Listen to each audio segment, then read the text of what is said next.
Hello दोस्तों, स्वागत है आपका मेरे चैनल प्रताप जेटिक में। मैं आपका दोस्त तेज प्रताप। और दोस्तों, आज की इस वीडियो में हम बात करने वाले हैं संविधान के बारे में। संविधान से जितने भी क्वेश्चंस बनते हैं आपके एग्ज़ाम में, एनटीपीसी, आरआरबी, एसएससी, जो भी हो, स्टेट लेवल या फिर सेंट्रल लेवल, जितने भी एग्ज़ाम होते हैं उन सब से जितने भी रिलेटेड क्वेश्चंस बनते हैं, एग्ज़ाम के पॉइंट ऑफ व्यू से जितने भी रिलेटेड क्वेश्चंस बनते हैं उन सब पे हम डिस्कस करेंगे। ठीक है, तो हम आ चुके एक नई वीडियो के साथ। बाकी मैंने कुछ सीरीज़, ये पूरा मेरा संविधान का एक सीरीज़ है जो पिछली वीडियोज़ में मैंने डाल रखा है। आप मेरे चैनल पर विजिट करके उसको देख सकते हैं। मैं प्लेलिस्ट का लिंक डिस्क्रिप्शन में दे दूंगा, आप वहाँ से भी देख सकते हैं। और इस वीडियो का पीडीएफ मैं डिस्क्रिप्शन में डाल दूंगा, आप मेरे टेलीग्राम ग्रुप पर ज्वाइन होकर उसे डाउनलोड करके उसे पढ़ सकते हैं। तो चलिए बिना देर के वीडियो को शुरू करते उससे पहले आप मेरे चैनल को सब्सक्राइब जरूर कर लीजिएगा। चलिए पहला क्वेश्चन देखेंगे। किस केंद्र शासित प्रदेश का अपना उच्च न्यायालय होता है? यानी किस केंद्र शासित प्रदेश का अपना उच्च न्यायालय होता है? तो पहला का आंसर हो जाएगा डी, कोई नहीं। क्यों? क्योंकि लक्षद्वीप का कोई भी उच्च न्यायालय नहीं है, दमन द्वीप का कोई भी नहीं है और पांडिचेरी का कोई नहीं है। यानी कि इसका आंसर क्या हो जाएगा? डी। मतलब डी, चौथे पे टिक लगा देंगे। ठीक, चलिए अगला क्वेश्चन देखते हैं। दूसरा क्वेश्चन क्या कर रहा है? राष्ट्रपति राष्ट्रीय आपातकाल की उद्घोषणा किन स्थिति में कर सकता है? राष्ट्रपति राष्ट्रीय आपातकाल की उद्घोषणा किस स्थिति में कर सकता है? तो दोस्तों, इसका आंसर, दूसरे का आंसर हो जाएगा डी, ये सभी। क्यों? क्योंकि देखिए, युद्ध है तब राष्ट्रीय आपातकाल की घोषणा हो सकती है, वायु आक्रमण होता है तब हो सकता है, सशस्त्र विद्रोह होगा तब हो सकता है। अभी देखिए, हाल ही में हमारे प्रधानमंत्री नरेंद्र मोदी जी पंजाब के दौरे पर गए थे, जहां पे कुछ कारणों की वजह से उनके रास्ता को ब्लॉक कर दिया गया था, तो उन्हें वापस आना पड़ा था। तो इसकी वजह से लोगों ने राष्ट्रपति से आपातकालीन की मांग की थी। तो देखिए, उस पर हम आपातकालीन नहीं लगा सकते हैं, क्योंकि ना ही वो कोई वायु आक्रमण था, ना सशस्त्र विद्रोह था, ना ही युद्ध की स्थिति थी। इसलिए हम उस पर कोई भी आपातकाल नहीं लगा सकते हैं। ठीक है, चलिए अगला क्वेश्चन देखते हैं। अगला क्वेश्चन क्या कह रहा है? भारत में अब तक कितनी बार राष्ट्रीय आपातकाल की घोषणा हो चुकी है? मतलब कि जब से भारत आज़ाद हुआ है तब से कितनी बार भारत में आपातकाल की घोषणा हुई है? तो अब तक 3 बार हुआ है। ठीक है, 3 बार, क्योंकि देखिए 2 बार तो युद्ध ही हुआ था और तीसरी बार ये इंदिरा गांधी किन्हीं कारणों की वजह से आपातकाल की घोषणा की थी। ठीक है, चलिए चौथा क्वेश्चन देखते हैं। चौथा क्वेश्चन कह रहा है कि भारत के राष्ट्रपति किस अनुच्छेद के अंतर्गत देश में राष्ट्रीय आपातकाल की घोषणा कर सकते हैं? दोस्तों, ये बहुत इंपॉर्टेंट क्वेश्चन है, वेरी इंपॉर्टेंट क्वेश्चन है। इसको अब बिल्कुल ध्यान में दीजिएगा, क्योंकि मैंने मैक्सिमम क्वेश्चन पेपर में देखा है कि ये क्वेश्चन पूछा है। क्वेश्चन है, भारत में राष्ट्रपति किस अनुच्छेद के अंतर्गत देश में राष्ट्रीय आपातकाल की घोषणा कर सकता है? दोस्तों, इसका आंसर हो जाएगा ए। क्या होगा? ए, अनुच्छेद 352 के तहत वो राष्ट्रीय आपातकाल की घोषणा कर सकता है। पांचवा क्वेश्चन कह रहा है, संविधान के किस अनुच्छेद के आधार पर राज्य में संवैधानिक तंत्र की विफलता पर राष्ट्रपति शासन लगाया जा सकता है? तो दोस्तों, इसका आंसर हो जाएगा अनुच्छेद 356। 356 के अनुसार राज्य में संवैधानिक तंत्र की विफलता पर राष्ट्रपति शासन लगा सकता है। देखिए, ये अनुच्छेद के अनुसार पंजाब में राष्ट्रपति शासन लग सकता था पर नहीं लगा, क्योंकि और भी कुछ रीजन्स थे जिनकी वजह से राष्ट्रपति शासन नहीं लगा। चलिए अगला क्वेश्चन देखते हैं। अगला क्वेश्चन क्या कह रहा है? छठवां क्वेश्चन कह रहा है, राज्यों में राष्ट्रपति शासन की अधिकतम अवधि कितनी होती है? मतलब राज्यों में राष्ट्रपति शासन कितने वर्ष तक लगाया जा सकता है? तो इसका आंसर होगा 3 वर्ष। मैक्सिमम 3 वर्ष तक किसी भी राज्य में राष्ट्रपति शासन लगाया जा सकता है, इससे अधिक राष्ट्रपति शासन को नहीं लगाया सकता है। सातवां क्वेश्चन कह रहा है, संविधान के किस अनुच्छेद के आधार पर देश में वित्तीय आपात की घोषणा की जाती है? मतलब संविधान का वो कौन सा अनुच्छेद है जिसके आधार पर देश में वित्तीय आपात की घोषणा की जा सकती है? यानी फाइनेंशियल इमरजेंसी। अगर जीडीपी बहुत कम हो जाता है तो हमारे देश में फाइनेंशियल प्रॉब्लम हो जाएगा, तो इसकी वजह से वित्तीय आपातकाल की घोषणा की जाती है। वह अनुच्छेद 360 के अंतर्गत आता है, तो इसका आंसर सी हो जाएगा। ठीक है, चलिए अगला क्वेश्चन देखते हैं क्या कह रहा है। संसद द्वारा अनुमोदन के बाद किस राज्य में राष्ट्रपति शासन एक बार में कितने समय तक के लिए लागू किया जा सकता है? तो इसका आंसर हो जाएगा सी, 6 महीने के लिए।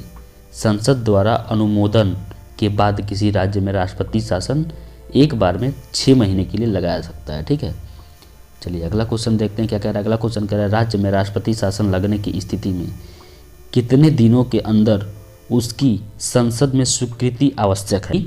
राज्य में राष्ट्रपति शासन लगने की स्थिति में कितने दिनों के अंदर उसकी संसद में स्वीकृति आवश्यक है। यानी कि जब उसमें राष्ट्रपति शासन लगा है तो उसकी स्वीकृति संसद में कितने दिनों के लिए मतलब स्वीकृत किया जा सकता है। तो इसका आंसर हो जाएगा 60 दिनों के लिए। क्या 60 दिनों के लिए। ठीक है, चलिए अगले क्वेश्चन की तरफ बढ़ते हैं। तो अगला क्वेश्चन कह रहा है दोस्तों, दल बदल से संबंधित कानून का उल्लेख किस अनुसूची के अनुसार है। दल बदल का मतलब ये है कि अगर हमारे देश में चुनाव होता है तो कुछ विधायक या सांसद जो अपना पार्टी छोड़ के दूसरे पार्टी में चले जाते हैं कि वो पार्टी विजेता बन जाए, उसको दल बदल कहते हैं। तो उसके अंतर्गत दोस्तों क्या होता है कि अगर जो दल बदल करता है तो उसके खिलाफ बहुत बड़ी कार्रवाई होती है, उसे जेल भी जाना पड़ता है। ठीक है, तो क्वेश्चन है कि दल बदल से संबंधित कानून का उल्लेख किस अनुसूची के अंतर्गत किया गया है। तो इसका आंसर हो जाएगा सी, 10वीं सूची के अंतर्गत। क्या 10वीं सूची के अंतर्गत। चलिए अगला क्वेश्चन देखते हैं। 11वां क्वेश्चन कह रहा है, संविधान द्वारा कितनी भाषाओं की मान्यता प्रदान की गई है। ये भी दोस्तों आपका बहुत इंपॉर्टेंट क्वेश्चन है, इसको आप ध्यान से देखिएगा। संविधान द्वारा कितनी भाषाओं की मान्यता प्राप्त की गई है। तो इसका आंसर हो जाएगा सी, 22। क्या 22 भाषाओं द्वारा।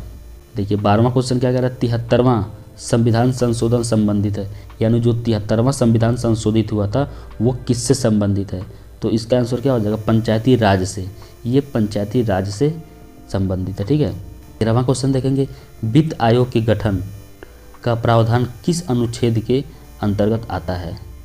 यानी वित्त आयोग का गठन, फाइनेंस कम्युनिकेशन का प्रावधान किस अनुच्छेद के अंतर्गत आता है। तो इसका आंसर क्या हो जाएगा, ए, अनुच्छेद 280 के अंतर्गत आता है। ठीक है, अगला क्वेश्चन देखेंगे क्या कह रहा है। अगला क्वेश्चन कह रहा है, योजना आयोग का पदेन अध्यक्ष कौन होता है। जो योजना आयोग होता है उसका पदेन अध्यक्ष कौन होता है। तो 14वां का आंसर क्या हो जाएगा, बी, प्रधानमंत्री होता है योजना आयोग का पदेन अध्यक्ष। ठीक है, अब देखेंगे 15वां क्वेश्चन कह रहा है, भारत में प्रथम योजना आयोग का गठन कब किया गया था। जो भारत में प्रथम आयोग का गठन किया गया था वो 15 मार्च 1950 को किया गया था। कब, 15 मार्च 1950 को। तो इसका आंसर बी हो जाएगा। ठीक है, अब चलिए अगले क्वेश्चन की तरफ बढ़ते हैं। अगला क्वेश्चन कह रहा है, राष्ट्रीय विकास परिषद की स्थापना कब की गई। जो राष्ट्रीय विकास है, नेशनल डेवलपमेंट काउंसिल की स्थापना कब की गई। तो इसका आंसर हो जाएगा बी, 1952 में। कब, 1952 में। तो इसका आंसर बी सही हो जाएगा। ठीक है, अब चलिए अगला क्वेश्चन देखते हैं। भाषा के आधार पर गठित भारत का पहला राज्य का नाम क्या है। भाषा के आधार पर गठित भारत का पहला राज्य कौन है। मतलब भाषा के आधार पर किस सबसे पहले राज्य को रखा गया है। तो 17वां का आंसर हो जाएगा सी, आंध्र प्रदेश। क्या, सी को रखा, मतलब आंध्र प्रदेश को रखा गया है। ठीक है, चलिए अगला क्वेश्चन देखते हैं। 18वां क्वेश्चन कह रहा है, बलवंत राय मेहता समिति का गठन किया गया था। यानी बलवंत राय मेहता समिति का गठन कब किया गया था। तो 18वां का आंसर हो जाएगा ए, कब किया गया था, पंचायती राज व्यवस्था में। पंचायती राज व्यवस्था में बलवंत राय मेहता समिति का गठन किया गया था। ठीक है, 19वां क्वेश्चन कह रहा है दोस्तों कि भारत में सर्वप्रथम 2 अक्टूबर 1959 को पंचायती राज्य व्यवस्था, पंचायती राज्य सिस्टम का शुभ आरंभ किया गया। यह कहाँ से शुरू हुआ, मतलब ये किस जगह से शुरू किया गया। तो इसका आंसर हो जाएगा नागौर राजस्थान से। कहाँ से, नागौर राजस्थान से शुरू किया गया था। ठीक है, अब देखते हैं 20वां क्वेश्चन क्या कह रहा है। 20वां क्वेश्चन कह रहा है, स्वतंत्र भारत में प्रथम निर्वाचन आयुक्त कौन थे। जब अपना भारत स्वतंत्र हो गया था, प्रथम निर्वाचन आयुक्त कौन थे। तो इसका आंसर क्या होगा, इसका आंसर हो जाएगा सुकुमार सेन। कौन, सुकुमार सेन। तो इसका आंसर बी सही हो जाएगा। ठीक है दोस्तों, आशा करता हूं कि आपको ये पूरा वीडियो अच्छे से समझ में आया होगा। अगर आपको कोई भी क्वेरी होगी या फिर कोई भी प्रश्न होगा तो आप मुझे कमेंट बॉक्स में ज़रूर बता सकते हैं। ठीक है, और मैं इस वीडियो के PDF का लिंक अपने टेलीग्राम ग्रुप पे डाल देता हूं, जिसकी लिंक आपको नीचे मिल जाएगी डिस्क्रिप्शन में। ठीक है, और आपने देखिए मैं इसके संविधान का पूरा वीडियो मैंने बना रखा है, पूरा सीरीज़ पड़ा है मेरे चैनल पे। तो आप मेरे चैनल पे विजिट करके आप सीरीज़ देख सकते हैं, या फिर मैं प्लेलिस्ट का लिंक डिस्क्रिप्शन में डाल दूंगा, आप वहां से जाके आराम से देख सकते हैं। तो आशा करता हूं कि वीडियो से आपको बहुत कुछ सीखने को मिला होगा। अगर आपको कुछ सीखने को मिला है तो प्लीज़ वीडियो को लाइक ज़रूर कीजिएगा और चैनल को सब्सक्राइब कर लीजिएगा और बेल आइकन ज़रूर दबाइएगा, ताकि जो भी इन्फॉर्मेटिव वीडियो लेके आएँ वो सबसे पहले आप तक पहुँचे। थैंक यू, जय हिंद।